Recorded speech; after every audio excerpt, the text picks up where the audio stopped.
যাকে কাছে পাওয়ার এক ফোঁটাও সম্ভাবনা নেই, তাকেই আমি অসম্ভব ভালোবেসেছি। আমি জানি তাকে আমি কখনোই পাবো না, তবু তাকে ভালোবাসি। আচ্ছা, বোকা কি আমি নাকি আপনি? আপনি তো পেয়েও হারালেন একজনকে যে আপনাকে নিঃস্বার্থভাবে ভালোবেসেছিল।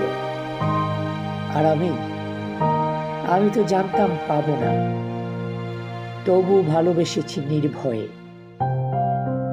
কে বোকা সে হিসেব না হয় বাদই দিলাম, কিন্তু জানেন আমি কেন আজও আপনাকে ভালোবাসি? কথায় আছে, যাকে ভালোবাসা যায় তার সঙ্গে দেখা হবে পরকালে, একসঙ্গে থাকা হবে অনন্তকাল। তাই তো আমি আজও দূর থেকে আপনাকেই ভালোবাসি, যেন অনন্ত পরকালে আপনাকেই পাই। এই আশাতে আপনাকে মনে প্রাণে আমি আগলে রাখি।